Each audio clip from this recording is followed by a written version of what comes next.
Here is Divyanshu Misra and you are welcome in my YouTube channel Balaji coaching classes. आज हम लोग बात करने वाले हैं दाब के बारे में और पृष्ठ तनाव के बारे में।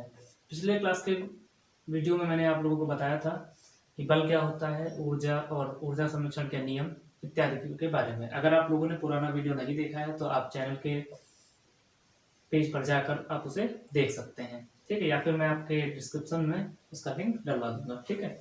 चलिए आज स्टार्ट करते हैं आज का वीडियो। देखते हैं सारी चीजें एक एक करके सारी चीजें समझेंगे और काफी आसान है। बस आप लोग अगर एक बार इसको समझ ले ध्यान से तो आप कभी भूलने वाले नहीं है। लेकिन बात यह है कि अगर आप लोग इसे एक बार ध्यान से समझ जरूर ले, है ना। देखिएगा ध्यान से, स्टार्ट करते हैं एक एक चीजें सारी। सबसे पहले बात करते हैं दाब की। तो दाब होता क्या है? अगर मैं सबसे पहले बात करूं दाब की, तो दाब होता क्या है, तो यहाँ से एक परिभाषा निकल के आती है कि दाब का अगर सूत्र की बात करें तो सूत्र से ही परिभाषा निकालने की कोशिश करते हैं। सूत्र आपका क्या होता है? P बराबर F बटे ए। P बराबर क्या होता है आपका? F बटे ए। यहाँ पे ये भी चीजें देख लेते हैं कि P क्या है, F क्या है, A क्या है, सारी चीजें समझते हुए एक एक करके चलेंगे। यहाँ पर P जो है वो किसको दिखा रहा है? दाब को दिखा रहा है। दाब को इंग्लिश में क्या बोलते हैं हम लोग? प्रेशर बोलते हैं। दाब को इंग्लिश में क्या बोलते हैं? प्रेशर बोलते हैं। तो प्रेशर को ही यहाँ पर किससे डिनोट किया जा रहा है? P से। यानी आप कह सकते हैं कि दाब को किससे डिनोट किया गया है?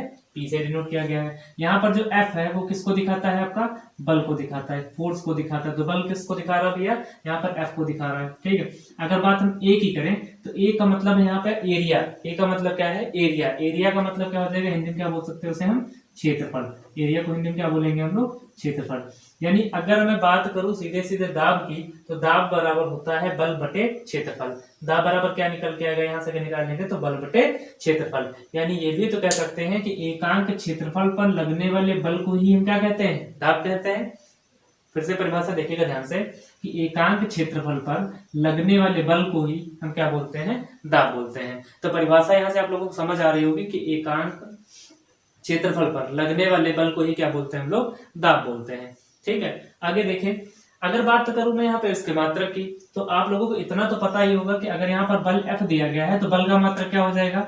न्यूटन। बल का मात्रक क्या होता है? न्यूटन। और न्यूटन को हम किससे लिखते हैं? N से लिखते हैं। नीचे क्या दिया गया है आपका? क्षेत्रफल दिया गया है। क्षेत्रफल को किससे लिखते हैं हम लोग? A से लिखते हैं। लेकिन यहाँ पर अगर बात करें क्षेत्रफल, तो क्षेत्रफल का मात्रक क्या होता है आपका? मीटर का स्क्वायर होता है। यानी अगर मात्रक की बात करेंगे दाब के, तो क्या निकल के आएगा? न्यूटन प्रति मीटर स्क्वायर निकल के आएगा। अगर हम बात करें अन्य मात्रक की, यानी न्यूटन प्रति मीटर स्क्वायर दिया तो गया है, इसको हम और बोलते क्या है? तो न्यूटन प्रति मीटर स्क्वायर को हम लोग पास्कल बोलते हैं। क्या बोलते हैं? पास्कल। इसे क्या बोलते हैं? पास्कल बोलते हैं। लेकिन इसको लिखते किससे हैं? तो PA से लिखते हैं। पास्कल को किससे डिनोट करते हैं? तो PA से इसको हम डिनोट करते हैं। ध्यान रखिएगा, यहाँ पर हम P से डिनोट नहीं करते हैं।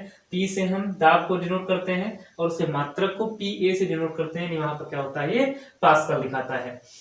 बात मैं अगर उसके बाद करता हूं कि वायुमंडलीय दाब की, तो वायुमंडलीय दाब की एक फेवरेट क्वेश्चन होता है कि वायुमंडलीय दाब को मापा किससे जाता है? तो वायुमंडलीय दाब को मापने के लिए हम यूज करते हैं बैरोमीटर का। किसका यूज करते हैं? बैरोमीटर का यूज करते हैं। अब बैरोमीटर का यूज तो करते हैं, लेकिन बैरोमीटर में 3 कंडीशंस होती हैं। बैरोमीटर में होता है आपका पाठ्यांक होता है, ठीक है। बैरोमीटर क्या मानते हैं? पाठ्यांक देखते हैं। पाठ्यांक पे क्या होता है कि अगर वो पाठ्यांक क्या हो, एकाएक नीचे गिर जाए, ठीक। यहाँ बात किसकी हो रही है? तो बैरोमीटर के पाठ्यांक की बात हो रही। अगर बैरोमीटर का पाठ्यांक का हो एकदम नीचे गिर जाए, एकाएक नीचे गिर जाए, तो यहाँ पर हमें आंधी की संभावना का पता चलता है।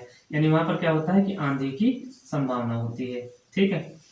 क्या हो जाता है? आंधी की संभावना होती है। यहीं पर अगर मैं बात करूं कि वो धीमे धीमे नीचे जा रहा है, अगर धीमे धीमे नीचे जा रहा है तो क्या होता है? आपका बरसात होने की संभावना होती है। तो क्या होगा? बरसात होने की संभावना होती है।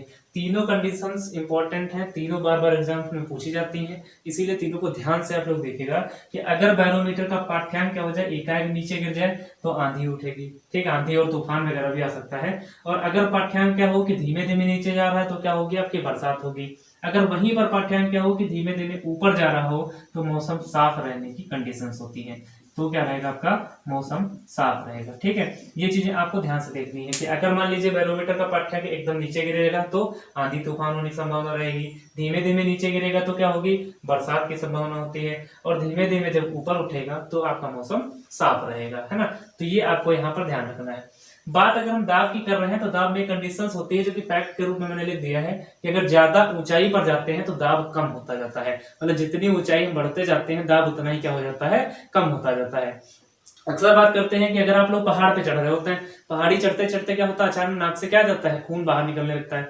तो कारण क्या होता है कि बाहर का जो वायुमंडलीय दाब होता है वो क्या होता जाता है, कम होता जाता है, लेकिन शरीर का दाब क्या होता है, ज्यादा होता है। तो ज्यादा दाब, उच्च दाब जो होता है, उच्च वायुदाब निम्न वायुदाब की तरफ जाने की कोशिश करने लगता है, और शरीर से आपका जो ब्लड है वो क्या होता है, आपके बाहर आ जाता है, यानी नाक से और मुंह से कभी कभी खून बाहर आ जाता है। तो कारण किसका होता है, तो यहाँ पर सिर्फ एक कारण होता है कि फैक्ट अगर आपको पता है कि जितनी ऊंचाई पर जाते जाएंगे तो वहां पर वायुमंडलीय दाब क्या होता जाता है, कम होता जाता है, यानी जितनी ऊंचाई पर जाएंगे उतना ही दाब कम, और सबसे अधिक ऊंचाई पर दाब क्या हो जाता है, सबसे कम हो जाता है।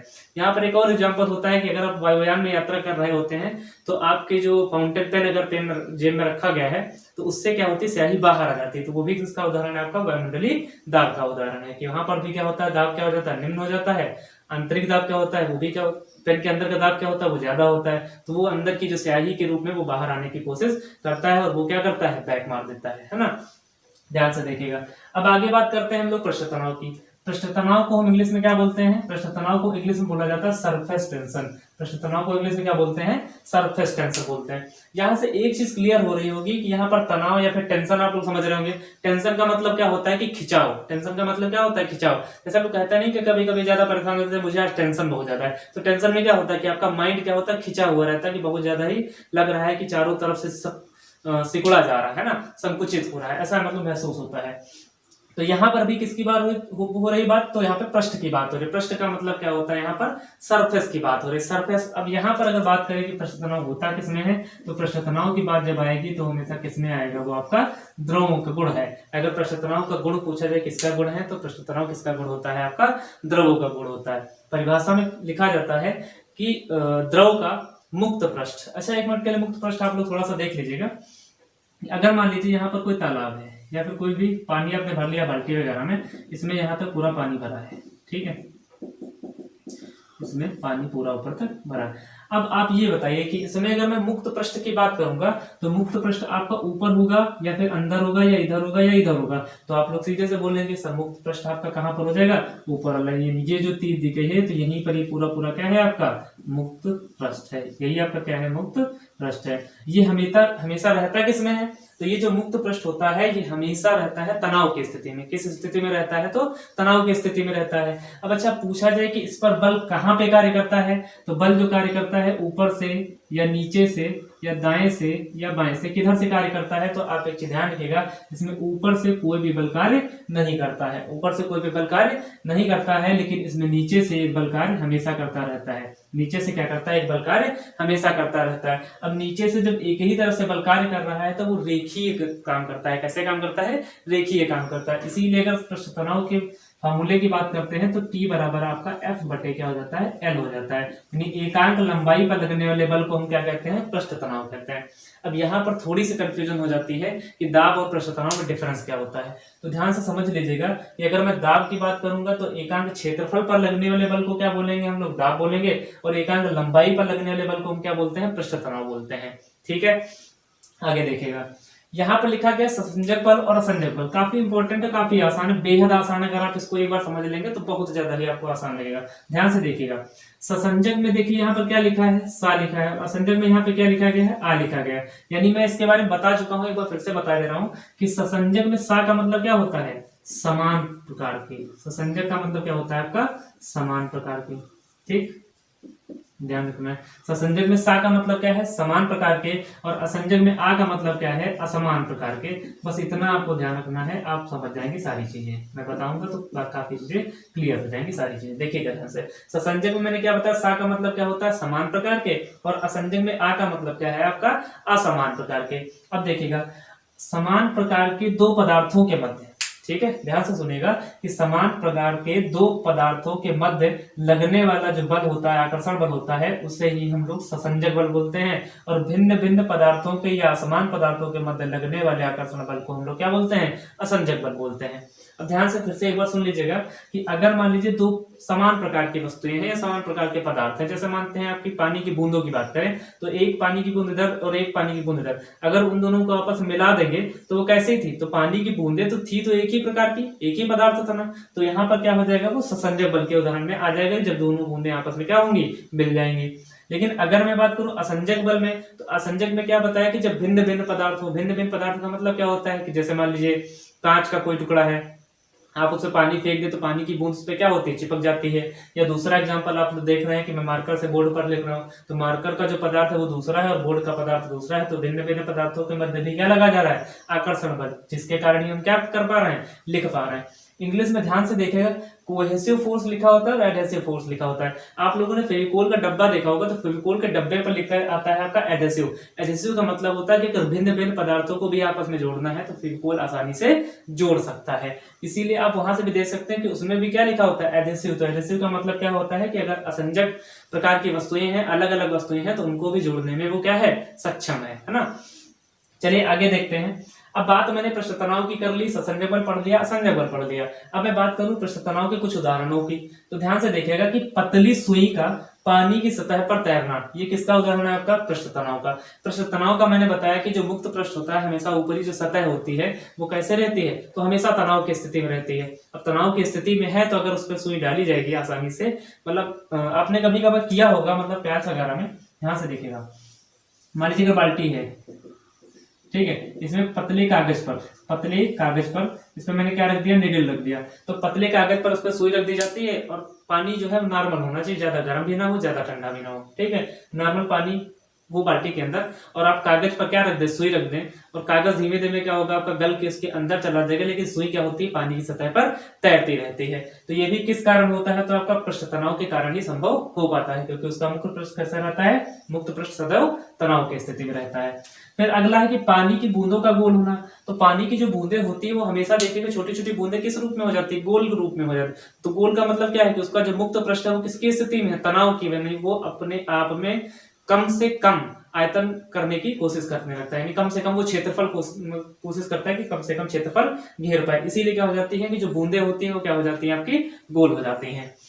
आगे देखिए, लिखा है कि नदी से समुद्र में जाते ही जहाज का ऊपर उठना। अब यहाँ पे भी कारण समझिएगा कि जो नदी का पानी होता है उसमें अशुद्धियां नहीं होती ज्यादा, और नदी के पानी में खारापन नहीं होता है, लेकिन समुद्र के पानी में क्या होती है, लवणता पाई जाती है, उसमें नमक की मात्रा ज्यादा होती है, जिस वजह से उसमें पृष्ठ तनाव क्या हो जाता है, ज्यादा हो जाता है, और जहाज क्या होता है, थोड़ा सा ऊपर उठ जाता है। जब जहां पे पृष्ठ तनाव ज्यादा हो जाएगा तो वहां पर क्या होगा, यानी उसमें क्या है, अंदर जाने के लिए क्षमता उसकी कम है, यानी जहाज जो है वो ज्यादा अंदर डूब नहीं सकता, वो ज्यादा ऊपर ही थोड़ा सा उठ जाता है। यही कारण है कि जब नदी से समुद्र में जाता है तो लवणता के कारण ही जो जहाज है वो थोड़ा सा ऊपर उठ जाता है, क्योंकि वहां पर पृष्ठ तनाव क्या होता है, थोड़ा सा बढ़ जाता है।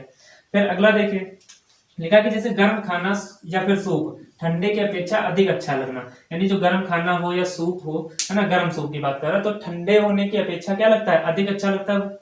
अब इसका कारण क्या है, देखिए पृष्ठ तनाव का मतलब क्या है कि जब कोई भी चीज ठंडी होती है तो उसका जो पृष्ठ तनाव होता है वो अधिक हो जाता है। एक चीज ध्यान रखिएगा, ये भी आपका फैक्ट ही है कि अगर मैंने क्या बोला कि अगर मान लीजिए कोई भी चीज क्या है, गर्म है, तो उसमें क्या हो जाएगा, पृष्ठ तनाव, उसमें पृष्ठ तनाव कम होता है, ठीक। और अगर वही चीज क्या है, ठंडी है, तो ठंडी होने पर उसका पृष्ठ तनाव क्या हो जाता है, ज्यादा हो जाता है, उसका पृष्ठ तनाव क्या हो जाता है, ज्यादा हो जाता है। अब ध्यान से देखिएगा, अगर मान लीजिए किसी भी चीज को मैं क्या कर रहा हूँ, गर्म कर रहा हूँ, तो उसमें क्या हो जाता है, पृष्ठ तनाव कम हो जाता है, यानी जो पृष्ठ तनाव है वो कम हो जाएगा तो वो ज्यादा से ज्यादा आयतन घेरने की कोशिश करेगा, यानी आप यहाँ ये भी कह सकते हैं कि यह ज्यादा ही क्षेत्रफल घेरेगा। क्या करेगा, ज्यादा क्षेत्रफल घेरेगा, ठीक है। और अगर मैं उसी चीज को क्या कर दूं, ठंडा कर दूं, तो पृष्ठ तनाव क्या हो जाता है वहां पर ज्यादा, यानी उसका जो मुक्त पृष्ठ है वो छोटा होने की, संकुचित होने की कोशिश करता है, तो संकुचन होने पर क्षेत्रफल क्या हो जाता है, यहाँ पर कम हो जाता है। अब इसी चीज से आपको ये दो एग्जांपल जो है आपका सूप वाला समझ में आ जाएगा, तो ध्यान से देखिएगा। मैंने कहा कि जब गर्म खाना है तो गर्म खाना होने पर पृष्ठ तनाव क्या हो जाएगा, आपका कम हो जाएगा, और क्षेत्रफल क्या हो जाएगा, ज्यादा, यानी जीभ पर आपकी पूरी तरीके से आपका अच्छे से फैल जाएगा। सूप हो या कोई भी गर्म खाना, गर्म चीज होगी, तो आपकी जीभ पर आसानी से पूरी तरह से फैल सकती है, और जब आप खाएंगे तो जीभ पर क्या होती हैं, आपकी स्वाद ग्रंथियां होती हैं, जिनके कारण आपको स्वाद मिल जाता है ना। ऐसे सूप के साथ में भी होता है, गर्म होगा तो क्षेत्रफल क्या करेगा, ज्यादा घेरेगा, और अगर ठंडा होता है तो सूप क्या करेगा, क्षेत्रफल कम घेरेगा, तो खाने में भी मुझे अच्छी कम लगेगी, है ना, और अगर गर्म होगा तो अच्छा लगेगा।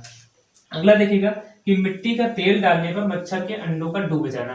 अब यहाँ पे भी पृष्ठ तनाव का ही उदाहरण है कि पृष्ठ तनाव का मतलब क्या है कि अभी बताया कि मुक्त पृष्ठ सदैव कैसा रहता है, तनाव की स्थिति में रहता है, लेकिन आप जैसे उसमें मिट्टी का तेल डाल देते हैं तो वहां पर पृष्ठ तनाव क्या हो जाता है, कम हो जाता है, और जो मच्छर के अंडे वगैरह ऊपर रखते हैं वो उसी में डूब के मर जाते हैं। तो ये एग्जाम्पल भी आपका किसका है, पृष्ठ तनाव का है। ठीक है, चलिए आई होप आपको ये वीडियो समझ आ रहा होगा। अगर समझ आ रहा है तो कृपया करके इस वीडियो को like, share and subscribe channel को जरूर करें, है ना। आज के लिए इतना रखता हूँ। जय हिंद, धन्यवाद।